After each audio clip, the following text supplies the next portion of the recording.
เดี๋ยวนี้มาดอกทองเนาะนั่นไปเห็นนกเขาอยู่เดี๋ยวนางถ่ายบางนี่ก็ประมาณ7 โมงนั่นแหละถ้าเบิ่งมันสิเขาบ่เข้าให้ลงไปเบิ่งต้นสมภารเนาะอยู่ลมหันมีหลายต้นอยู่ต้นสมภารและต้นอันนี้เอาลุ้นเบิ่งนำกันว่าสิเข้าบ่เข้าให้หยัง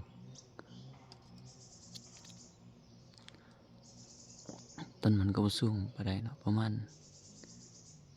15-3 เมตรนั่นแหละต้นน้อยๆ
นี่ไปส่องนกยิงตกต้นทองกันยิงนกแซ่ตก2 ตัวแล้วก็ตกเล่นตัวหนึ่ง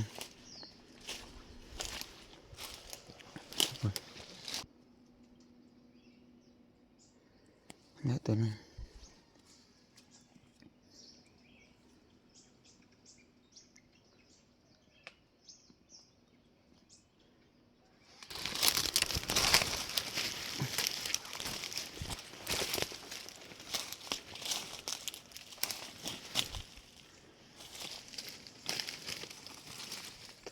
ตัวนี้ตัวใหญ่กี่ตัวน้อย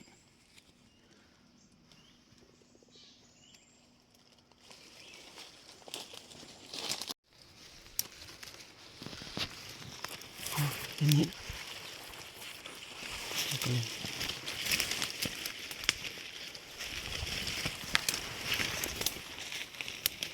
ถึงสิเก่าต้นเลย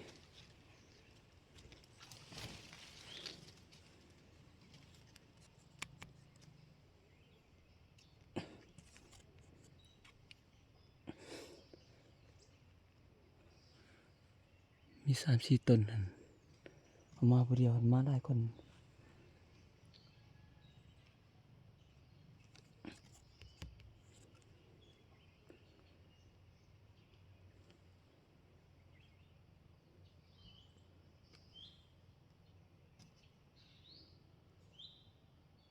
โอ้ปัง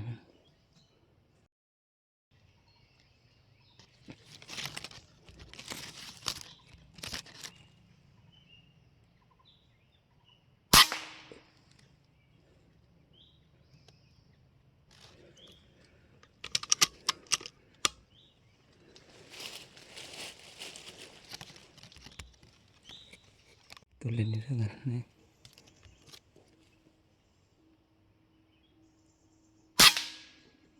ร้อย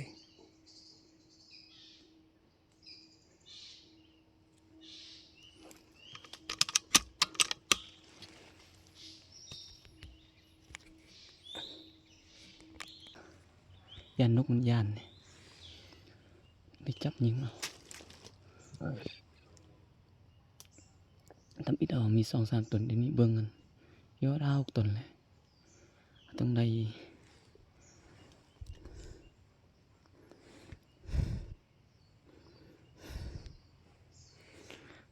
ไปมายิงมันเมื่อยยิงกับบุค่อยลึก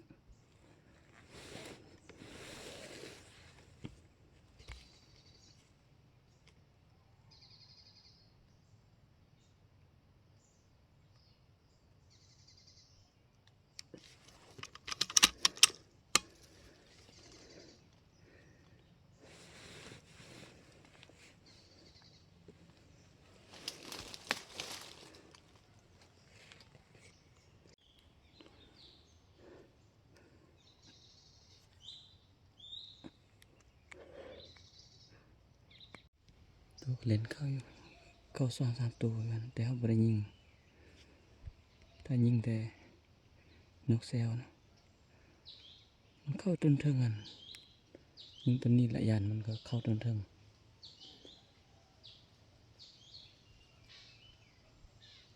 เบิ่งตามมีคือยอด4-5 ต้นมาเลยอยู่มอกันบ่ได้ไกลพอเขาต้องย่างไปมายิงอยู่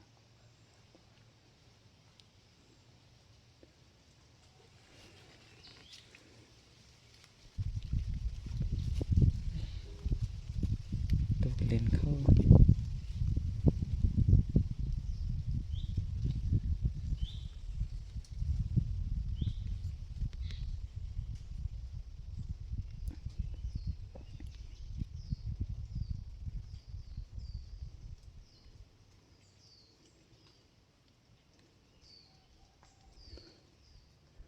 นกแซวเอาเนาะใหญ่ยิงยานนั่นยานนกแซวมันยาน2 ตัวตัวหนึ่งยานตัวหนึ่ง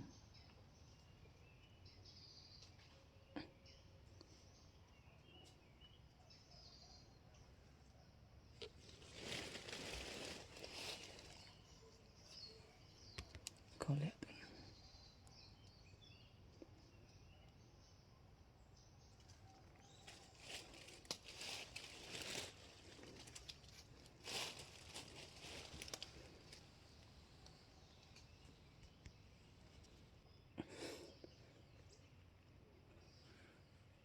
มี3-4 ต้นนั่นเอามาผู้เดียวมาได้คน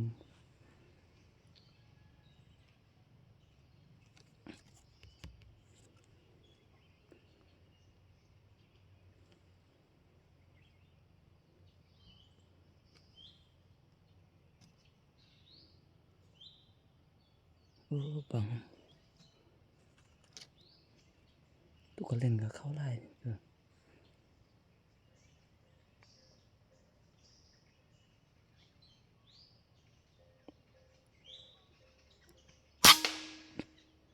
เรียบร้อยเนาะ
น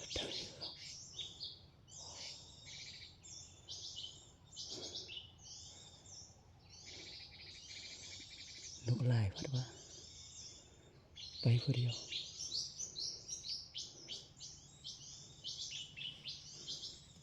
ลึกยิงแต่นกใหญ่เนาะนกหัวขาวกับ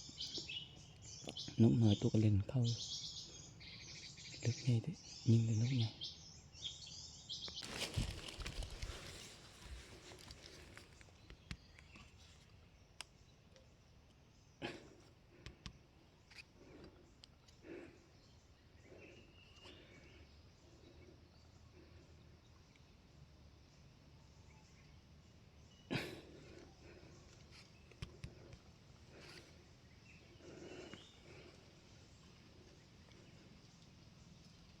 โอ้บ้า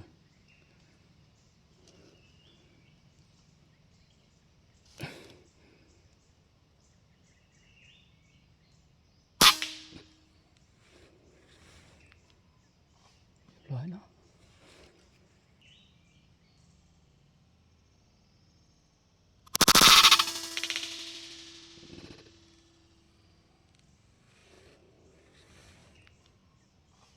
ร้อยเนาะ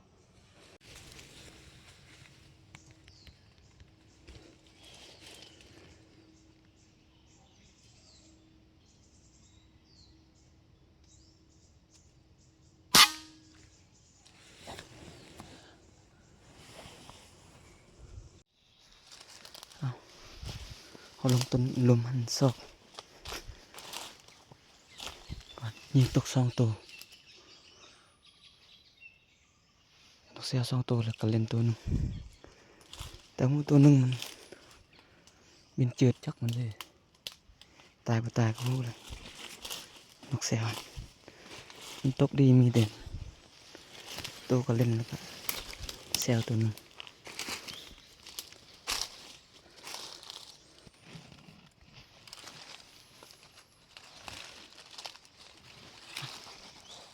แล้วตัวหนึ่ง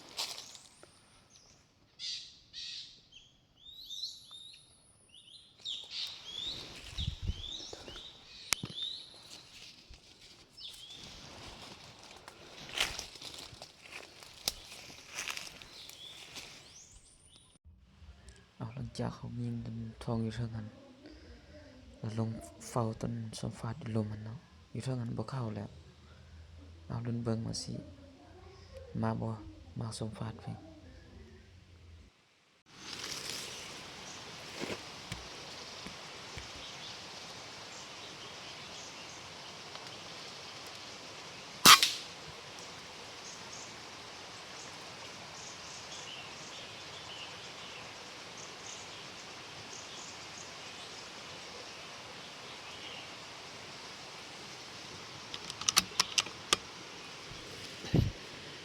สรุปผลงาน